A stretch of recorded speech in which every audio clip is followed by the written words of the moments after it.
warning of a nuclear war, showing elaborate animations of what he called invincible nuclear weapons. Like this apparently new low-flying cruise missile described as having a limitless range and unpredictable flight path, evading American missile defenses and shown targeting the United States.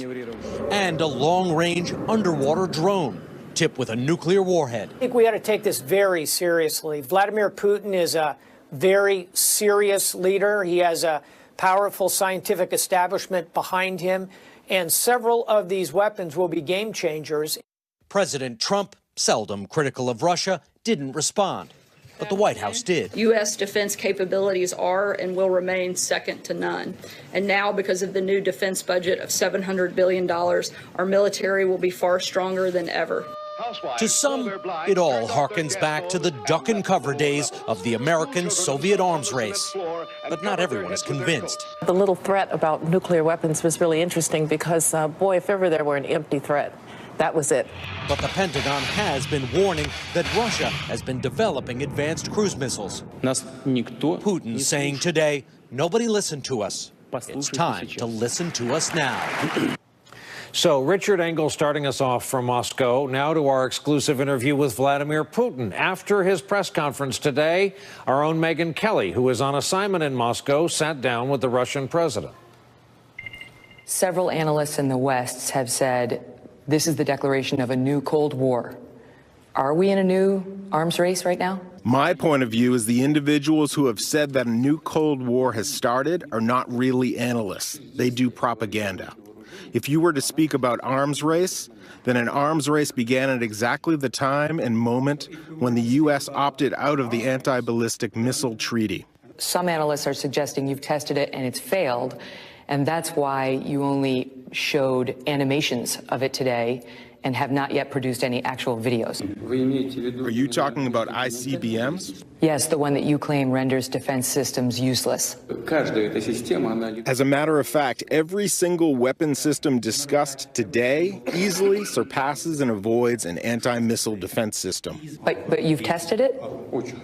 The test was excellent. Some of them still have to be fine-tuned and worked on. Others are already available to the troops and already are battle-ready. For the record, right now, do you have a workable ICBM that's powered by nukes that you've tested successfully? All of those tests were successful. It's just each of these weapon systems is at a different stage of readiness. One of them is already on combat duty. It's with troops. So that's just a bit of their conversation. Megyn Kelly will have more reporting from Russia in the coming days. With us tonight to talk about all of it, Joe Cirincione, president of Plowshares Fund and author of the appropriately titled Nuclear Nightmares, Securing the World Before It Is Too Late. Could we have a more appropriate author on our broadcast? Rick Stengel is also back with us, former Undersecretary of State for Public Diplomacy and Public Affairs, as well as former managing editor of Time magazine. Advisors who so beyond inappropriate doesn't cover what it is that the president's doing. And this goes back, he's been in office now for a year. So one could say early in this administration, he doesn't understand independent law enforcement. He doesn't understand the boundaries that are supposed to exist between a president trying to pressure independent law enforcement leadership. But now, a year in, that excuse just really doesn't hold anymore. And so now, when he verbally attacks, whether it's senior FBI officials or whether it's his own attorney general that he selected and was nominated for this position, it just really demonstrates that he is actually, in my opinion, trying to influence the Justice Department's operations. Well, if he wants to get rid of the attorney general, he's the president. He can fire him, and he can make that happen. He doesn't want to do that. He wants to, in effect, ridicule him so much that he resigns. Well, that could be one of the things he's trying to do. I mean, we do know that despite the "you're fired" slogan of his reality show, the president doesn't actually like to fire people. He does tend to do this to people. We saw him do it a little bit with Reince Priebus when he was chief of staff, where he sort of openly challenges them and undermines them and undercuts them such that they want to resign. There was a sense that he might be starting to do that with John Kelly a few weeks ago, although I think that's over now. But I think, it's also possible that he is trying to do just what Kerry said, which is essentially keep him there and lean on him and really pressure him to do otherwise. And I think what we saw in the statement yesterday, the reason that Sessions put it out is because he's actually pushing back on that notion that, you can insult me all you want, but I'm not, as long as I'm here, I'm going to do this job the way I think it should be done. I mean, isn't it rich that the president gets furious and insulted by somebody who pushes back at him when he says, I'm somebody who punches back. I don't let anything go unanswered. And for the first time, Jeff Sessions showed that he was pushing back on the president, and suddenly the president goes ballistic about it. This has been going on since last July. There are people who are advising the president legally who are telling him, you cannot fire anybody right now. You are in the middle of an investigation. You cannot fire Jeff Sessions right now. This would look really bad for you.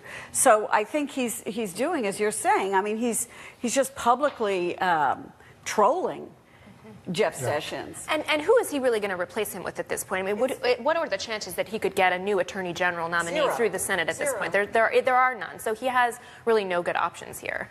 It also does, though. We're just getting word in. Gloria, I want to get your reaction. The U.S. ambassador to Mexico, Roberta Jacobson, a career diplomat, has announced she will be resigning. I will be departing at the beginning of May in search of other opportunities. Comes at a time when tensions between the United States and Mexico pretty significant. The president, Enrique Peña Nieto, supposedly planning a trip here later this month, but after an ugly phone call with the president in the last few days, apparently decided this is not a good time. The president's still insisting that Mexico pay for the wall. Right. So he canceled the trip. I don't know the specifics of this, but I'm presuming the U.S. ambassador believes that she's not doing any good, that her effectiveness is over.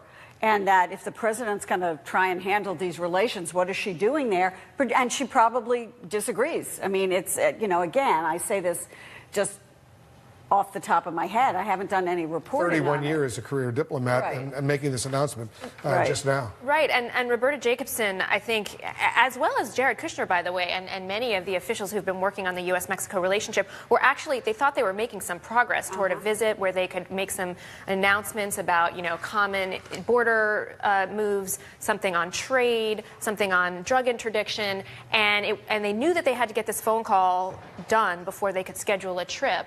But I think they thought this was really just going to be a rubber stamp on that opportunity, and instead the president's insistence on his own agenda, which is a political agenda, has really derailed this. And so if you're a diplomat, it's like, what am I even doing here? It comes at a time when so many career diplomats have resigned over the past year for a variety of reasons. All right, everybody stick around. There's a lot more we're following. He says he's the biggest fan of the Second Amendment to the U.S. Constitution, but now it seems President Trump may be embracing gun control, leaving some lawmakers and his base scratching their heads.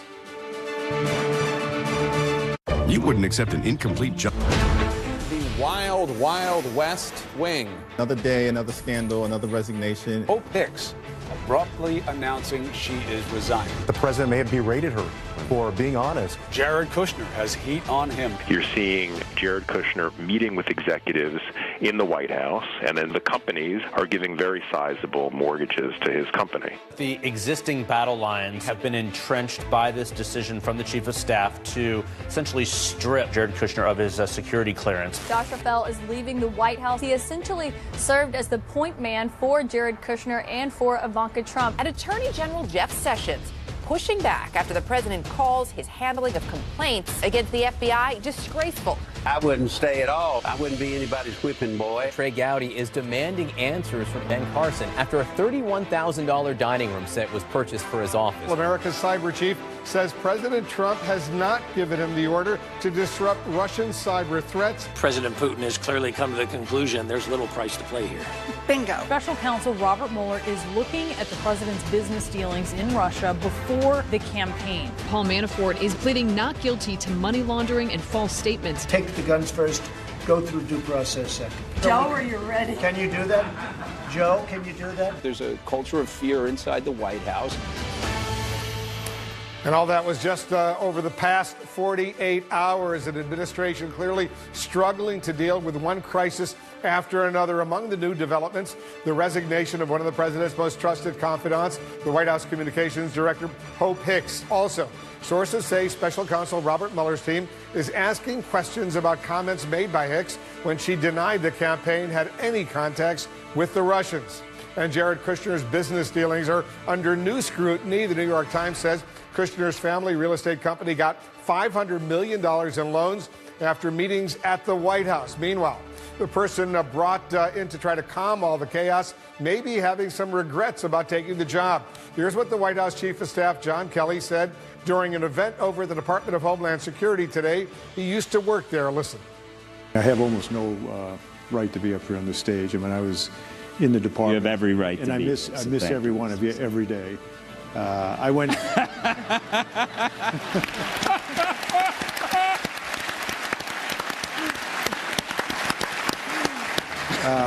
Truly, at 6 months, the last thing I wanted to do was walk away from one of the great honors of my life, being the Secretary of Homeland Security. But I did something wrong, and God punished me, I guess. All right, let's bring in our chief White House correspondent, Jim Acosta. Jim, so what details have you learned about Hope Hicks's resignation and how it played out?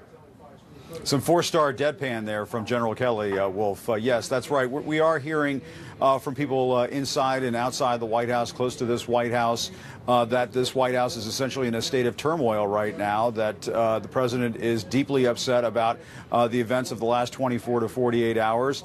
However, you do talk to people, and I just spoke with a source close to the White House a few moments ago who said the president is just fine and this is just another day at the office for President Trump. Keep in mind, Wolf, and you and I both know this, having covered President Trump for some time now, that he is accustomed to dealing in an atmosphere of chaos, and in some ways he feels right at home in that kind of environment. And so that was what this one source I just spoke to was alluding to a few moments ago. But make no doubt about it here, Wolf. There is a very big sense inside the White House that the wheels, to some extent, are coming off. When you see somebody like Hope Hicks, the communications director, a trusted aide and confidant of the president, stepping aside after working with him for so many years, it's hard to draw any other conclusion. Now, from what we understand from talking to our sources, this was in the works for some time. There is nothing nefarious about her departure, one White House official said to us. But, Wolf, we learned late last night that the Mueller investigation, that the special counsel's office has been asking people going into speaking with the special counsel's attorneys and investigators, that those investigators are asking about a comment made by Hope Hicks just 2 days after the election to the New York Times, in which she says there were no foreign contacts except for those that came around election night congratulating the president. We now know, of course, that was not the case. There were multiple contacts between Trump campaign associates and the Russians. But I did talk to a former Trump campaign official who has spoken with the special counsel's office as well as the House and Senate Intelligence Committees, who told me that, yes, they are asking that question. And so it does sound as if Hope Hicks will have to be dealing with this for some time to come. But at the same time, the White House is planning for her departure. They say that she'll be here for the next several weeks. No firm date on when she'll be finally leaving here at the White House. And, of course, we heard from the president yesterday in that statement, that written statement, that he's sort of leaving the door open to working with her in the future. No word yet whether that means she'll work in the 2020 campaign, although we are hearing from some sources that that is something that could definitely happen. Wolf. We're also learning, Jim, that the president is fuming over his Attorney General, Jeff Sessions. Tell us why. Well, this has been going on for months now, Wolf. Almost a year ago, the president started to really get upset with the Attorney General because he felt that Jeff Sessions was just not enough of a defender. The president was almost expecting Jeff Sessions to act as a personal lawyer or White House counsel, perhaps not really understanding that the job of Attorney General is to uphold the law and Constitution of the United States over at the Justice Department. And it seems that Jeff Sessions is determined to do just that. You saw that statement that he issued yesterday, which seemed to be in direct response to the president tweeting at Jeff Sessions, berating him once again. And, of course, what we've been hearing from our sources and what we're reading in the Washington Post, we saw that late last night from the Washington Post, that the president is really just fuming behind the scenes about Jeff Sessions, referring to him as Mr. Magoo and so on. It's unclear how long these two can work together, but one thing that we have to keep in mind, Wolf, the president does at times also thank Jeff Sessions for being one of his first supporters, first big name supporters during the campaign. And, of course, he has a number of key staffers from Sessions' world, and one very prominently, Stephen Miller, who works here at the White House for the president. So they have many ties between these two men. But at the same time, it's very clear that Jeff Sessions has gotten under the president's skin, Wolf. Yeah, Jeff Sessions may have been the first U.S. senator to endorse Donald Trump for the Republican nomination. But since then, we've checked. The president has called the attorney general an idiot, beleaguered, very weak, very disappointed with him. He did a terrible thing, and only yesterday, disgraceful. All that happening over these many months. Sessions still, though, on the job. We'll see how long that lasts. All right, thanks very much, Jim Acosta, over at the White House. The resignation of Hope Hicks will leave a significant void in President Trump's inner circle and adds to the chaos in the West Wing. The former White House Communications Director, Anthony Scaramucci, he was on the job for about 10 days, says morale is bad and getting worse. What does that mean? What do you think is going on? There's a culture of intimidation. People afraid to talk to each other. Coming from the president? They're afraid of the president? No, I think it's the chief of staff. I think there's a culture of fear inside the White House. If the current situation and the current culture inside the administration stays exactly the way it is, there's literally no change, there will be a lot more departures. Yeah, the morale is at an all-time low, and it's trending lower. Hope Hicks is among more than a dozen top departures from the White House, from the Trump White House. Let's get some perspective on all of this. Joining us, we have CNN legal analyst Carrie Cordero, CNN political analyst Julie Hirschfeld-Davis, and our chief political analyst Gloria Borger. What do you make of all this turmoil, these departures? Even by Trump standards, I think it's bad. I mean, and you know, we have different standards for the Trump administration because it's always in chaos. It's the way Trump governs. It's the way he likes to run his White House. But today, when we saw a president effectively go rogue on his own kind of economic advisors to change the subject, I would argue, and say, okay, we're going to impose a 25% tariff on steel and 10% tariff on aluminum. While these internal arguments are going on inside his White House, he sets up this meeting. He says, I want to get this done. And it's very clear to me that there is a revolt going on and that the president's the one who went rogue. He went rogue on Republicans yesterday. During that open session on gun control, he sounded more like Barack Obama than any Republican I know. He's lost Hope Hicks, who, as one source said to me, is his emotional support. And this source also predicted that the president would head into a tailspin without Hope Hicks. And that may, in fact, be what we are witnessing.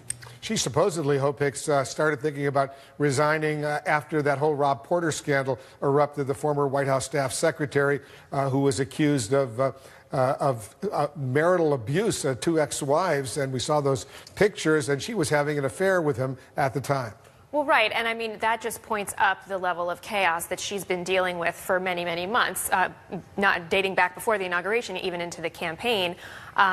These are incredibly stressful jobs, but certainly with the focus on Rob Porter and then with the Mueller investigation going on in the background, and she's clearly a focus of the special counsel's questions. She knew she was going to have to be interviewed. She's been dealing with that. She had to get a lawyer, just like many West Wing aides have had to do. That's an enormous amount of pressure, so I think this was on her mind. And while that testimony that she gave on the Hill, where she said behind closed doors that she had at times told white lies for the president, didn't precipitate this, it does underscore what the pressures that have been on her, and the fact that, you know, being part of Trump's inner circle is a super pressurized environment. And I think for the president, the reason that we're seeing him sort of lash out like this and really seem to take these departures to heart is that the circle of people around him who know him well and with whom he feels comfortable is really shrinking. Now his son-in-law, Jared Kushner, is under all this scrutiny. This story that we ran today about his business dealings and whether, and he's now been stripped of his clearance. Will he stay? Will he be able to stay? He's feuding with John Kelly behind the scenes. The number of people around the president who he can really trust and confide in is shrinking, and that is not a good feeling if you're sitting in the Oval Office. That New York Times story, Carrie, I'm actually, you're a legal analyst. While he was serving in the White House, among those who were brought in for various meetings, executives from two major lending operations, big capital companies, who wound up lending, $500 million or so to Kushner family business properties. And the suggestion is that's inappropriate.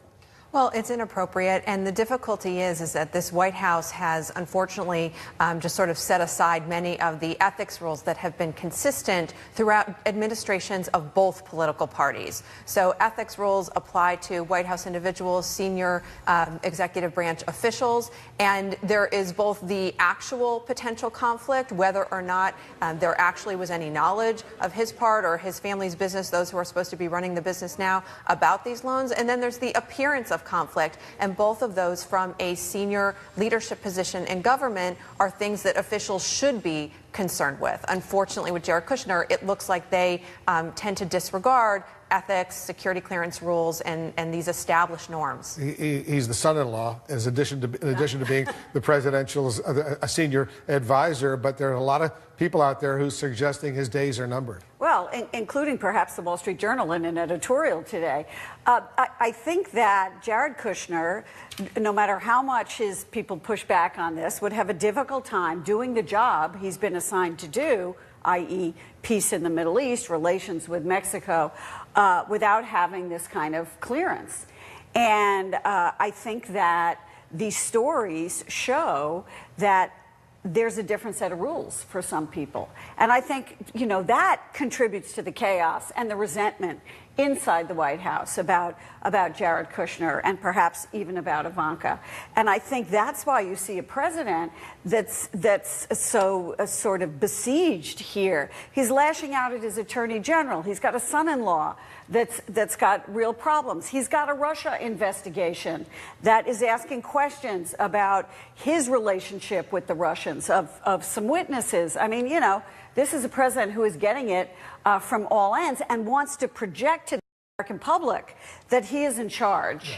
And he can do what he wants to do. Well, and in a way, all of this is in the same sort of category of the chickens coming home to roost. Let's not forget, more than a year ago, we were all writing stories about nepotism, and was it even appropriate for Jared Kushner and Ivanka Trump to be working in the White House at all? Now we see an instance of where this has really become a major conflict inside the White House and outside. And also, the Rob Porter situation, they now lack a staff secretary. That's where you get things like the president going rogue and saying he's going to do something on tariffs when the paperwork isn't ready and all the lawyers are saying, hang on a second, this is not paperwork isn't ready, but he made the announcement today, but even though it's not ready. He said, we'll make the announcement next week, but here's what we're going to do next week. And I'm sure that some of his aides were pretty stunned by that. So ad hoc. Yeah. I mean, you can't run a White House or policy in an ad hoc way.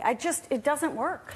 Stand by. Everybody stand by. There's a lot more coming up, more on the chaos that isn't necessarily contained simply to the West Wing of the White House. It's also spilling over into the Justice Department as President Trump fumes over his Attorney General, who he has reportedly named Mr. Magoo. Plus, a fresh threat in the global arms race. President Putin of Russia unveils Russia's new line of nuclear weapons that he calls invincible.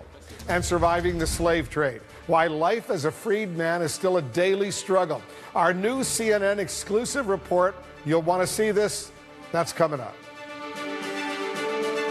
Around here, I'm lucky to get through a shift without a disaster. Heads up. We didn't address. Don't change that. Okay, are you going to leave that? We didn't address it, Mr. President. Look, I think you know why? Because you're afraid of the NRA, right?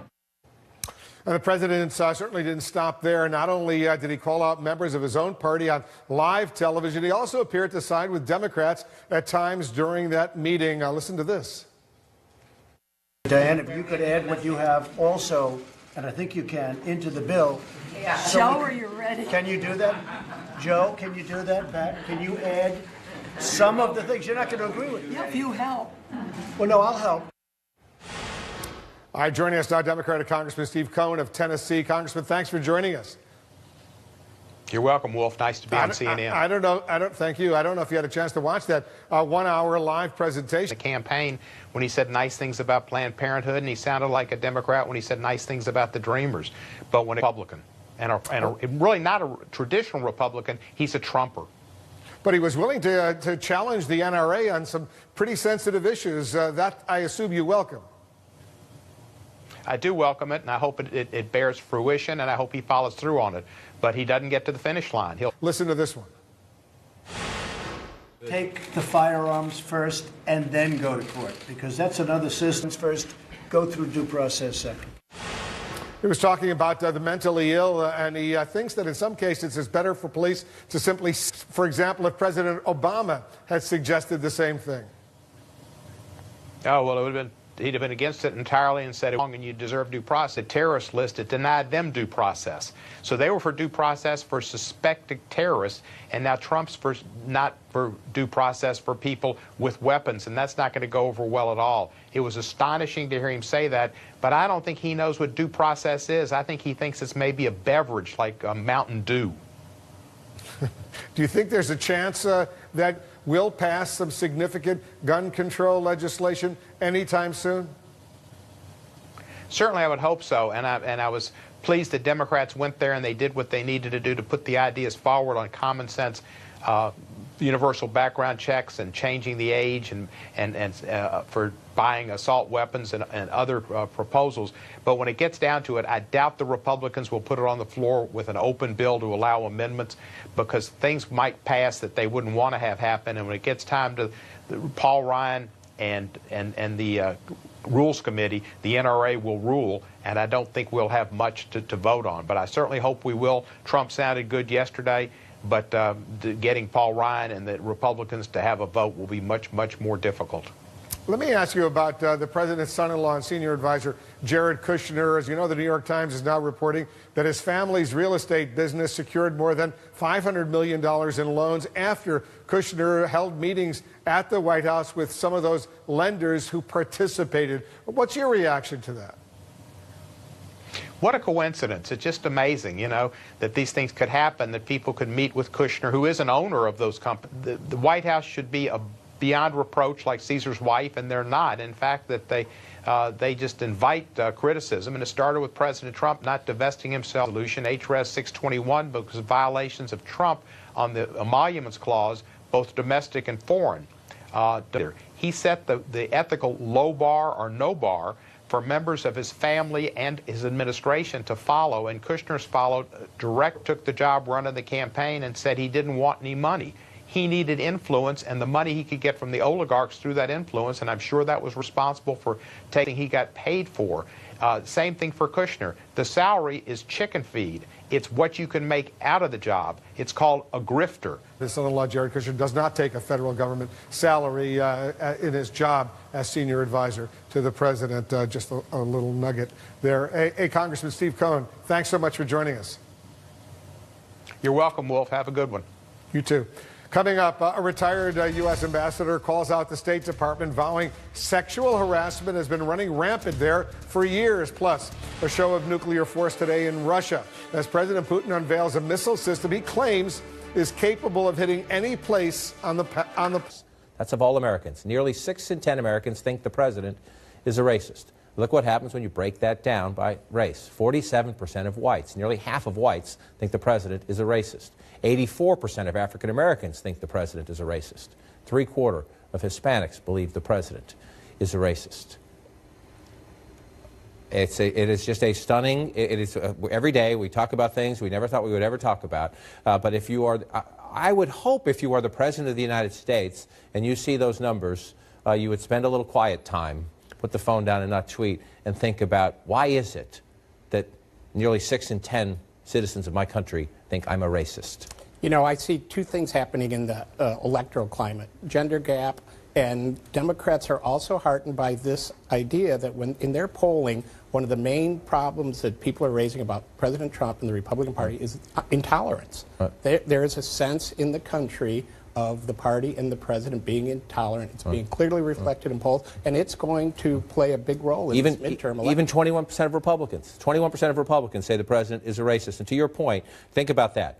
African Americans, Latino Americans, don't like this president. And then look at the poll we released earlier this week. President's approval rating among women. Only 32% of women approve, 63% disapprove. Younger voters, 18 to 34, only 26% approve of the president's performance, 67% disapprove. And just do the math, the demographic math for this president, but also the Republican Party long term. Right. That is so devastating. It is, and I'm sure Republican leaders are looking at polls like this and really sweating the midterm elections, frankly, because right now Democrats are energized. They really want to vote, and then you're looking at the president. We'll see how much the president is out on the campaign trail. That will also be a reflection in going into August, those later months. See who wants to stand next to this person who the majority of the country thinks is a racist. The cautionary tale here is that the last campaign was fought on this battleground. It was fought on the question of temperament and intolerance. It didn't quite get them there. So the question is this enough for Democrats to really overcome Trump's personality, the force of it? That's why I said at the beginning, you would think the president would take some quiet time and think about this, but you're right, because what he would say normally when these questions come up is, as we've heard before, I'm president, you're not. He has won. Thanks for joining us in Inside Politics today. See you back here this time tomorrow. Wolf starts after a quick break. Have a good day. Dear great-great-grandfather, you made moonshine. Innermost. We've been here for 13 months, but hope is one of those unbroken threads between the early days of the primary campaign, all through the campaign, on the plane, practically every day, including on weekends, with candidate Trump, during transition with him and with us, and certainly here since day one of the administration.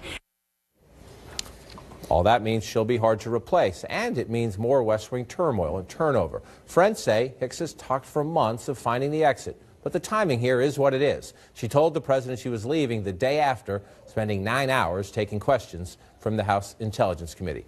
You hear all this talk today, it's like losing a limb. He trusts nobody more. She's his sounding board. Is that puffery exaggerated, or is that fact? That's fact. It's hard to understand how the White House will move forward without hope, in part because of how she is such a constant for the president. And he has so few of those left now. Beyond just being close to the president, she's close to his family. She is practically like his family. She's a rare person in a dual role who is like a daughter, but also works for him, really works for him. When he needs something done, he goes to Hope. So there are a lot of questions about what happens with President Trump. How does he manage his day-to-day without someone there who can execute for him in the way that he wants them to, who he trusts? But then there's also a question of what does this mean for the rest of them? If Hope can't take it anymore and has decided to call it quits, then what does it mean for all the rest of the folks there who have an even more tenuous attachment to the president? And that's the personnel question, and the president's own zeitgeist, if you will, his mood question. The conversation among the white-collar attorneys who swap information about the Mueller investigation, trying to figure out where it's going, that is that they think she's in considerable jeopardy, or she's at least of considerable interest. Again, because of that unique role, this is just a partial list of the things that Hope Hicks is central to as Bob Mueller tries to answer questions. What does she know about the question, did the Trump campaign know about the hacked DNC Clinton emails before they were released to the public? Did they get a heads up? Did the campaign deliberately mislead about Russia contacts? Trump's mindset in firing James Comey, attacking the Department of Justice, FBI, Special Counsel, Jeff Sessions. She's there in the room when the president is doing this venting and fuming. She's a consistent bridge between Trump and his sons and the Trump organization, including being part of that Air Force One meeting to craft Donald Trump Jr.'s statement. The initial statement was misleading about the June 2016 Trump Tower meeting with Russians. So she's leaving the White House. In an odd way, if you're the president, you're going to miss her for advice and counsel, but are you also going to be a little bit nervous that somebody who is so central to many of these questions in the investigation is now not at the office across the hall? I mean, I think to some degree it's just only natural that you would be. Look, there's never been any sense that there's any break between the two of them. There's never been any sense that she would go astray of whatever the president's wishes are. I just think that the natural inclination is you would want somebody in-house, in your office, in the same place they've been for the better part of the last 2.5 years, whether as a security blanket that she's always been for him, whether as a sounding board that she's always been for him, and then also because you would know, presumably, what she would be talking to people about throughout. And I think that's a shift in whether or not anything actually comes from that. And again, I certainly haven't heard that anything would, and I find it hard to believe, given her relationship with the president and the family, that there would be any split there. I think it would just be a natural sense for the president to be a little bit concerned, or at least the team to be a little bit concerned. I wouldn't suggest for a second that she's going to turn on the president, but if the truth, but if there's something in the truth that is trouble, and she's a witness. Well, I think we saw a little bit of that after her testimony, where she said she told little white lies for the president, and the president reportedly wasn't happy about that. There's some dispute of whether she was yelled at or not, or whether he was just unhappy. But I think that's a crack. He sees that as a crack in the loyalty. And and for this president, given how much she's seen, given how much she's been a part of, that's problematic, and that has to be scary. He issued a statement yesterday saying how awesome she was and how incredible, I don't say that disrespectfully, how much she meant to him. That's probably true. That's probably true. Another part of this is she is unique, innermost, as I said, but it's also part of this continuing churning at the White House. Just last year, 34% of people in the Trump highest first-year staff turnover of the last 5 presidents, according to this study here in the Brookings Institution. Now, already this year, not included in those numbers, Hope Hicks, Rob Porter, Dina Powell, Josh Rafael, Jeremy Katz, Reed Cordes. Many of you at home don't know these names, but these are people who are close to the president, trust of the president, trust of Jared and Ivanka. What does this mean in this White House that here we go, more churn? I think in terms of legal jeopardy is one thing with Hope Hicks, but it just contributes to the isolation of the president. And I think this is also part of what you're seeing with the upheaval over there right now. This is someone he had full trust in, and trusted her to, carry out his orders, even if she had to commit some white lies. And I think that this is, right now, Ivanka is the person who's closest to him there. And so who can he go to on the staff and say, his innermost thoughts, and that they'll help him out there. And so listen, again, consider the source. But the person who had the communications director job for about 10, 12 minutes before Hope Hicks got their job, Anthony Scaramucci, he's still in touch with a lot of people inside the White House. And he says Hope Hicks is leaving at a time of incredibly bad morale, and he blames the chief of staff. I think it's the chief of staff. I think there's a culture of fear inside the White House, and people are afraid to talk to each other. The morale's terrible. And the reason why the morale's terrible is that the rule by fear and intimidation does not work in a civilian environment. And so here we are. It's messed up. It'll be up to the president to figure out if he wants to fix it or not. I predict more departures. And here we are. It's messed up. And as Mr. Scaramucci says, up to the president to fix it. This is like watching a soap opera. Yeah. This is like, forgive me for my child, this is like Luke and Laura. You can tune in every day to check in on the relationship, and you check in, if you watch it a year later, you didn't miss anything. Every day, the place is messed up, the president should fix it, but this one, targeting Kelly, culture of fear. And to think that John Kelly was actually brought in to bring an end to that. And in fact, he has become the center of that. And it's because, everything in this White House is about factions. Everything is about whose side are you on, who wants you in and who wants you out. And John Kelly is now, we know as a fact, no exception to that. And maybe it doesn't say as much about John Kelly as it says about President Trump, who is the one constant in this whole thing. But it's problematic. Anthony Scaramucci was fired by Kelly. He has allies who are still in the building, who maybe are still concerned about their fate under Kelly, and that's what he's voicing. Hope Hicks and Sarah Sanders among the people who I don't have to call them allies, but who talked repeatedly. Jared Kushner, who talked repeatedly. A lot of people. One of the questions in town is will Hope Hicks leaving for whatever reason bring a more traditional White House? Will the president go to a more traditional operation where it's not all family, friends, Trump Organization insiders? Yeah, the counter to kind of how bad this could be for the president, given his relationship with Hope, is the fact that they don't run a traditional communications operation from a long-term planning perspective, right? In a traditional White House, the communications director is setting things up both strategically and on messaging for weeks and months in advance. That's what we've always seen, and that's what this White House has never had, whether the communications directors either didn't exist, didn't have the power, or were Hope, who obviously had a ton of different things to be doing.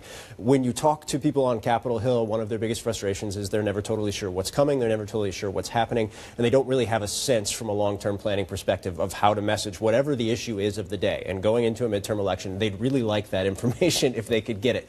Perhaps there is a possibility that the new communications director could do that. The obvious kind of caveat to that is the president doesn't necessarily operate like that on a daily basis, so it's a little bit difficult to have a job where you're planning 2, 4, 6 weeks in advance. And we're in the middle of a midterm election year where a lot of the good communications people have been taken up by the campaigns, and they have reluctance to go into this White House because of this constant churning and volcanic opportunity. And to see this going forward in all sorts of places, people aren't wanting to go into this administration. I hear this all the time at agencies. They're having a really difficult time recruiting people for, you know, what would normally be in Washington really highly desirable jobs. What's up? All right, everybody hold their breath. More to come. Up next, lawmakers from both sides of the aisle meet with the president on a brainstorming session on guns, and they find a bit of common ground, but here's their question. Where's the president really stand? Liberty Slam.